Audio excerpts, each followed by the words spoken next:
안녕하세요. 참나 참치에게 진검돌 김정미입니다.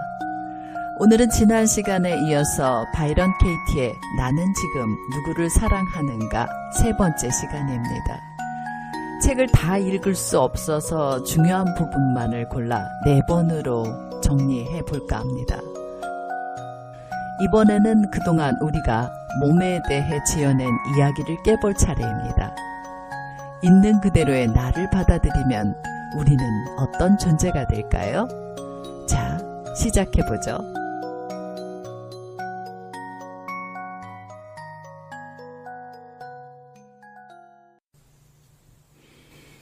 나는 지금 누구를 사랑하는가?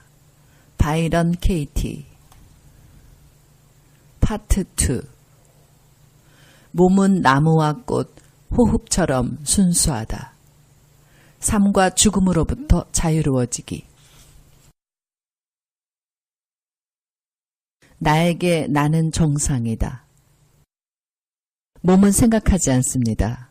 어떤 걱정도 하지 않고 자신에 대해 어떤 문제도 갖지 않습니다.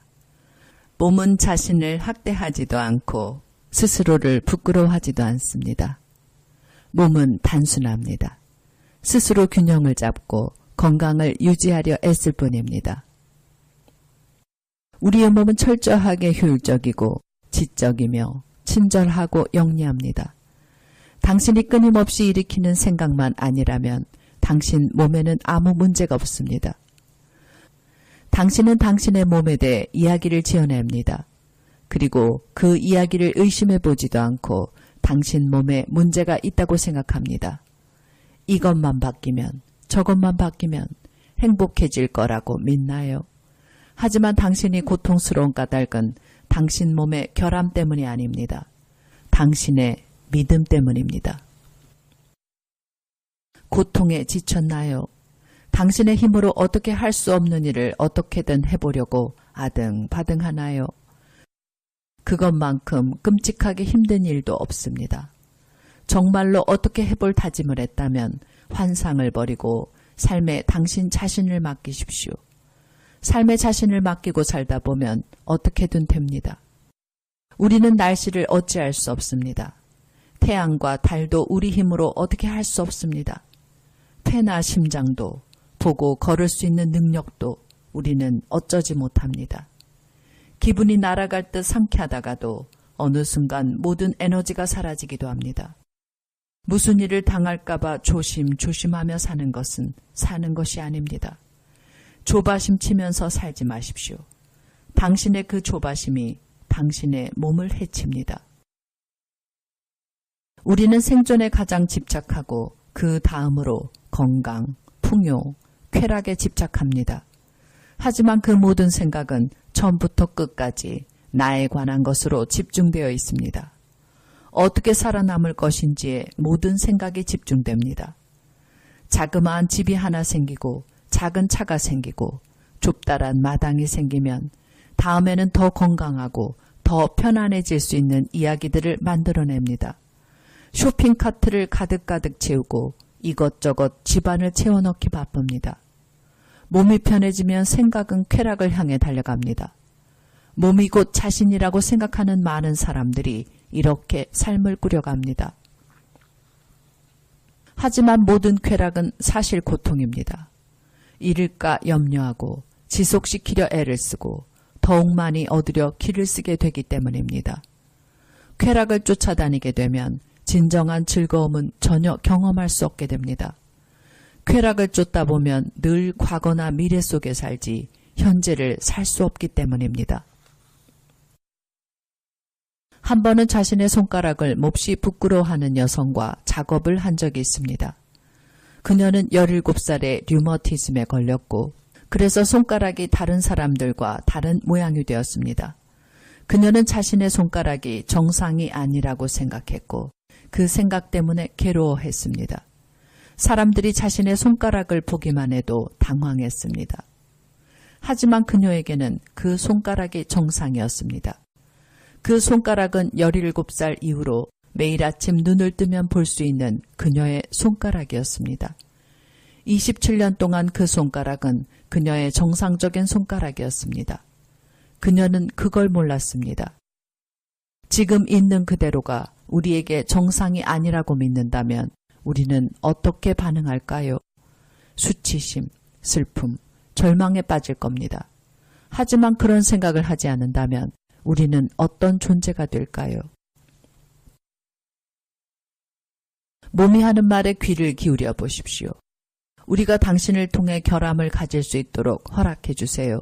우리에게는 결함이 아닙니다. 정상입니다. 당신이 결함을 숨기면 그것은 당신이 우리에게 결함을 숨기라고 가르치는 겁니다. 우리는 오직 한 명의 스승만을, 지금 이 모습 그대로 존재하게 허락해 줄 단 한 명의 스승을 기다리고 있습니다. 그분을 통해 우리는 그 결함조차도 우리에게는 정상이라는 것을 알게 되겠죠. 지금 이대로가 우리에겐 대단한 선물입니다. 고통은 그 선물을 받지 않으려 할 때 찾아옵니다. 당신이 아니라면 어느 누가 우리를 자유롭게 해주겠습니까? 당신 스스로를 위해 저희를 풀어주세요.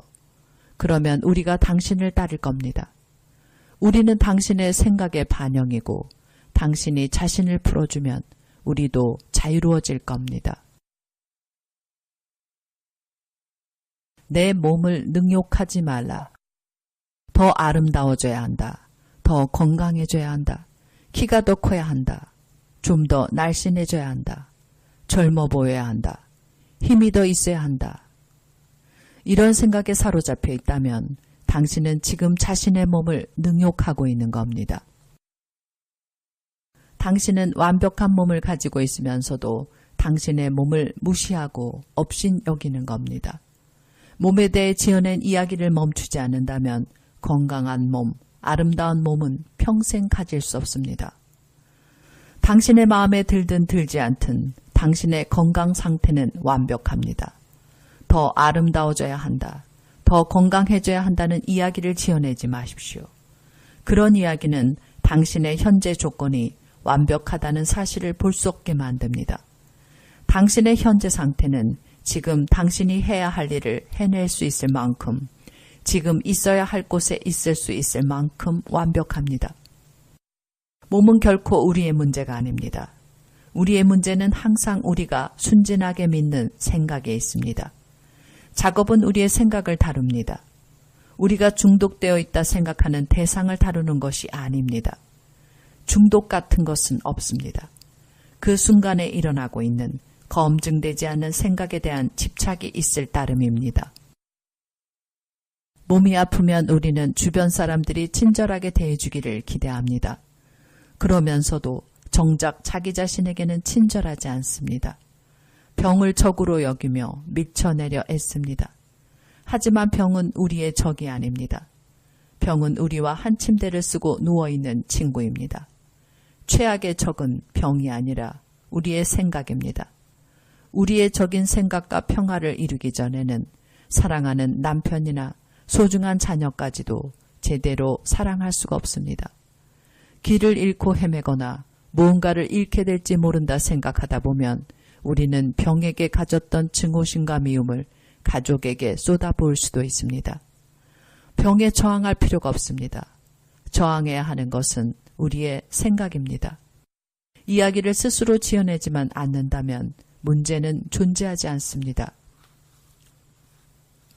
우리에게는 건강하게 지내는 것 말고는 달리 할 일이 없습니다. 그리고 건강해지는 것은 몸에게 달려있는 문제가 아닙니다. 몸으로서는 어떻게 해볼 도리가 없습니다. 그러니 몸에 문제가 있다는 생각은 깨끗이 잊어버리십시오. 지금 있는 그 상태를 인정하고 받아들이십시오. 몸에 대해 우리가 지어낸 이야기들, 나는 뚱뚱해, 나는 장애가 있어, 나는 몸이 아파, 나는 못생겼어, 그 이야기들을 믿는 순간 우리는 절대로 자신의 모습을 제대로 볼 수 없습니다. 모든 사람에게 예외 없이 말입니다. 우리는 몸이 완벽해져서 마음의 안정과 평화를 찾을 때까지 기다리기만 할 겁니다. 하지만 우리가 지어낸 이야기들을 믿는 동안에는 그러한 순간이 찾아오지 않습니다. 모두 잊고 지금 여기에서부터 평화를 누리십시오. 나는 약을 먹어야 할 때가 되면 먹고 그렇지 않을 때는 먹지 않습니다. 그러니 내 몸의 문제를 가지고 우왕좌왕할 일이 없습니다. 사람들은 말합니다.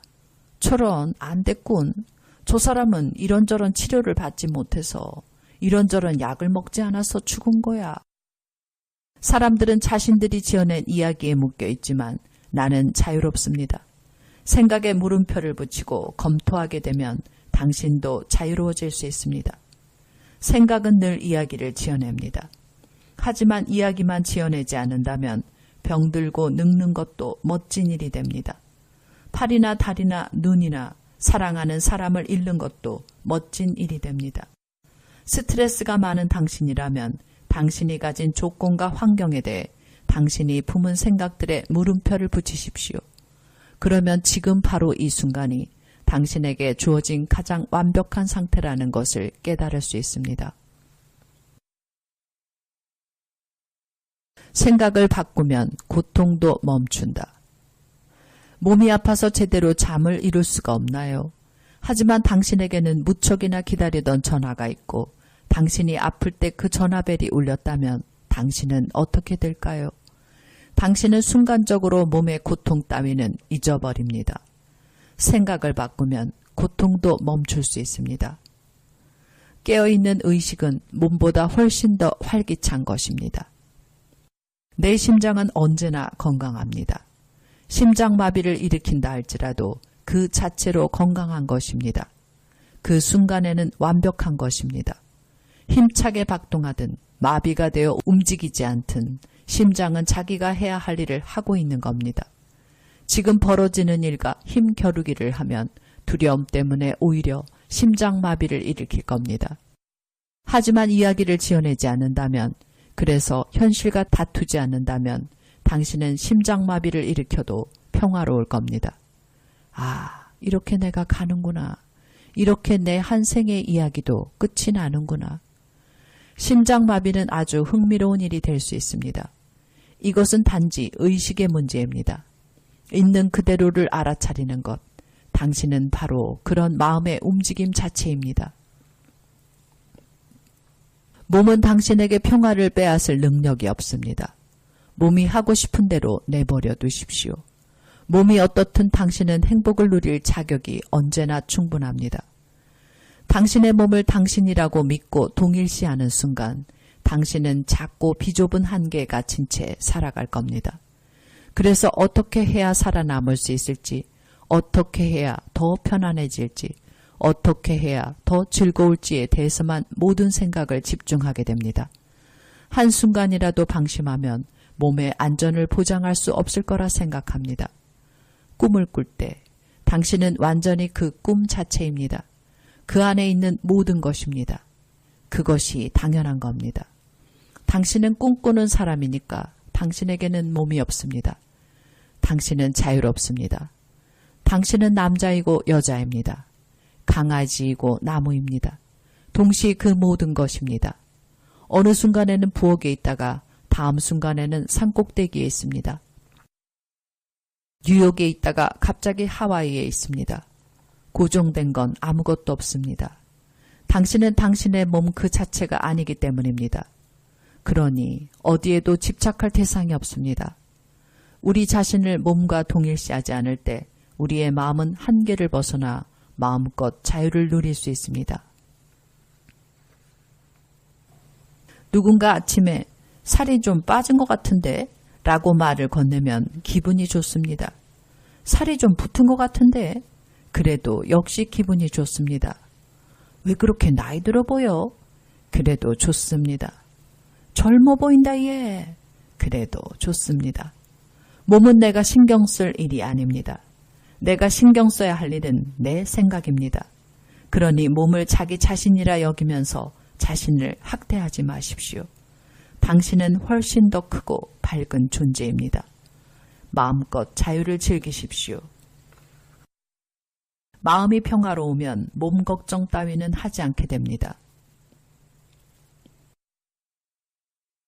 어깨를 다치면 안 된다. 당신의 이 생각이 사실인가요? 어깨는 다칠 때가 되면 다칩니다. 다칠 때가 아니면 다치지 않습니다. 어깨를 다쳐서는 안 된다는 것은 전혀 근거 없는 이야기입니다. 우리가 이야기를 지어내는 것은 시간과 공간, 몸과 마음으로부터 자기 자신을 지켜내는 방식입니다. 여기에는 옳은 것도 없고 그른 것도 없습니다. 하지만 이제는 현실을 봐야 합니다. 현실과 화해하지 못할 때 우리는 스트레스를 받습니다. 스트레스는 있는 그대로의 당신을 인정하지 않는 데서 비롯됩니다. 난 아파서는 안 돼. 이런 식으로 상처받아서는 안 돼. 이렇게 생각하면 얼마나 괴로울까요? 그렇게 괴로웠던 적이 몇 번이나 있었나요? 나도 전에는 그렇게 살았습니다. 침대에 누워 몇 년 동안 그렇게 살았습니다. 어깨가 아프도록 내버려 두십시오. 그것이 현실입니다. 당신이 아픈 것은 어깨가 아파서가 아니라 현실과 싸우기 때문에 아픈 것입니다. 모든 믿음은 조심하라는 것에 관한 믿음입니다.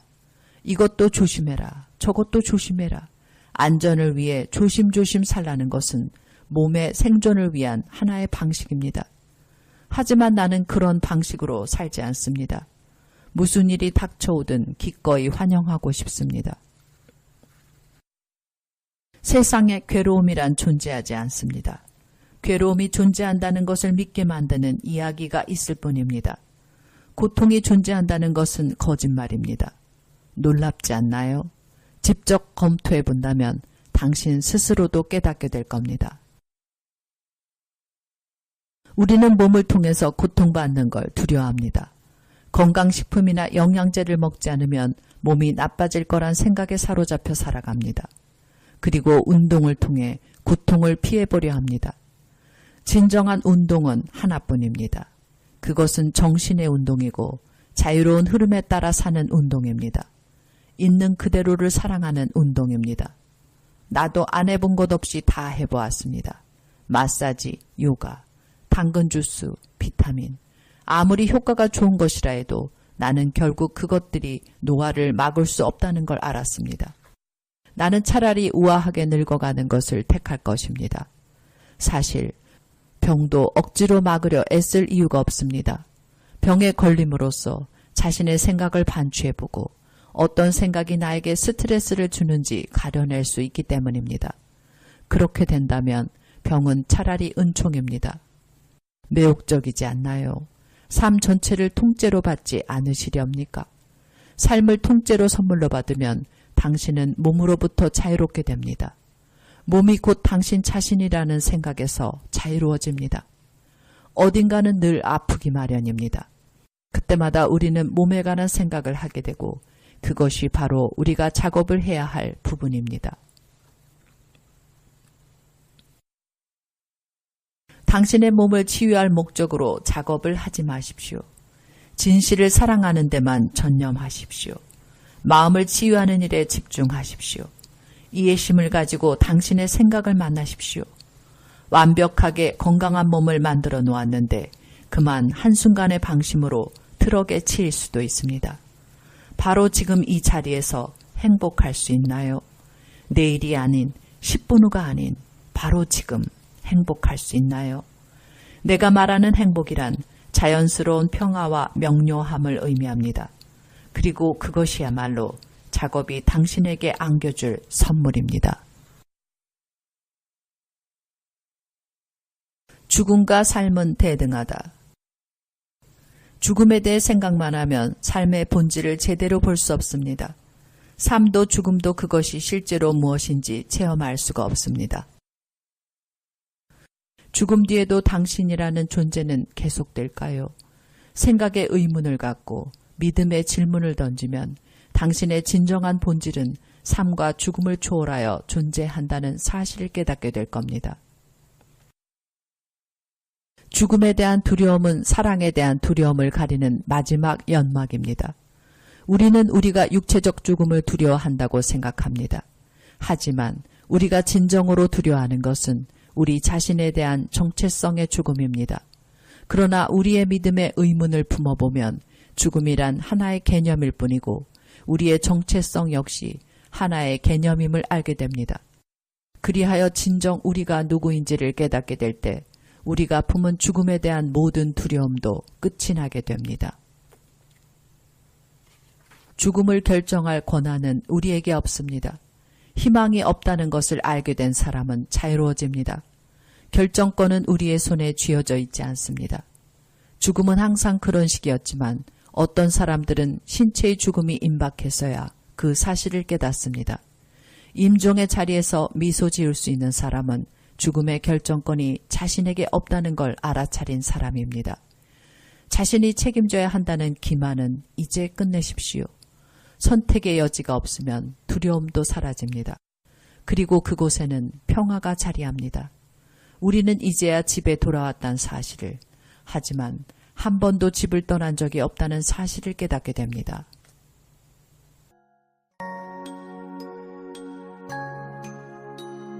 지금까지 저는 바이런 케이티의 나는 지금 누구를 사랑하는가의 파트 2를 낭독했습니다. 나무와 꽃, 호흡처럼 순수한 몸은 아무 잘못이 없다죠. 이렇다 저렇다며 지어낸 온갖 이야기를 벌이면 우린 얼마나 충만한 사람이 될까요? 내용이 좋다고 생각하시면 많은 친구들에게도 퍼뜨려 주시기 바랍니다. 구독 버튼도 눌러주시고요. 다음 시간에 다시 오겠습니다. 여러분 안녕히 계세요.